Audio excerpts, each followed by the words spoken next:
কিন্তু জীব যখন শক্ত গুণে অধিষ্ঠিত হয়ে প্রতিষ্ঠিত হয় এবং তার কর্তব্যকর্ম সম্বন্ধে সচেতন হয়, তখন সে তার কর্মের পরিবর্তন করতে পারে।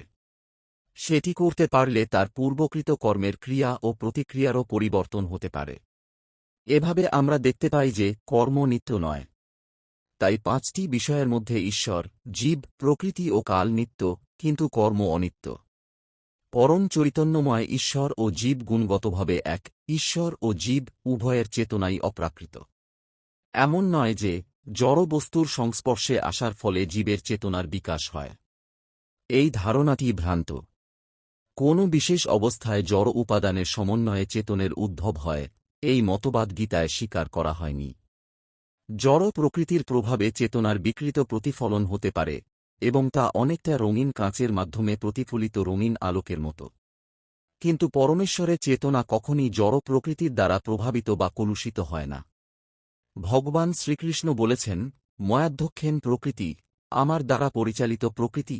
তিনি যখন এই জড় জগতে অবতরণ করেন, তখন তাঁর চেতনা জড় প্রকৃতির দ্বারা প্রভাবান্বিত হয় না।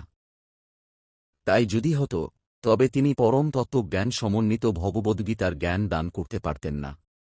জড় প্রকৃতির দ্বারা কলুষিত চেতনার প্রভাব থেকে মুক্ত না হওয়া পর্যন্ত অপ্রাকৃত জগৎ সম্বন্ধে কোন জ্ঞান ব্যক্ত করা যায় না। সুতরাং ভগবান জড় প্রকৃতির কলুষ থেকে সম্পূর্ণভাবে মুক্ত। আমাদের চেতনা এখন জড় প্রকৃতির প্রভাবে কলুষিত হয়ে আছে। ভগবদ্গীতা আমাদের এই শিক্ষা প্রদান করে যে আমাদের চেতনা জড় কলুষ থেকে মুক্ত করে শুদ্ধ করতে হবে। তখন শুদ্ধ চেতনায় আমাদের সমস্ত কর্তব্যকর্মই ভগবানের ইচ্ছার অনুকূলে সাধিত হয়, ফলে আমরা সুখী হতে পারি।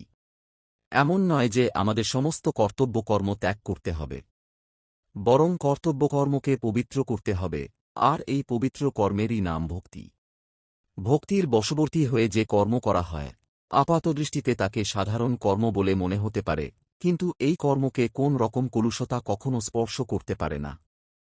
ভগবানের ভক্তকে দেখে একজন মূর্খ লোক মনে করতে পারে যে তিনি সাধারণ মানুষের মতোই কাজ করে চলেছেন, কিন্তু সেটি তার নির্বুদ্ধিতা।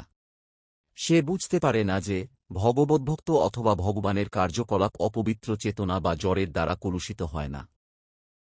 সেই সমস্ত কার্যকলাপ ত্রিগুণাতীত। তবে আমাদের মনে রাখা উচিত যে আমাদের চেতনা এখন কলুষিত। আমরা যখন জড়ের প্রভাবে কলুষিত থাকি, তখন আমাদের সেই অবস্থাকে বলা হয় বদ্ধ অবস্থা। এই বদ্ধ অবস্থায় আমাদের চেতনা বিকৃত হয়ে যায়, এবং তার ফলে আমরা মনে করি যে জড় পদার্থ থেকে আমরা উদ্ভূত হয়েছি। এরই নাম মিথ্যা অহংকারে মানুষ তার দেহগত চিন্তায় মগ্ন।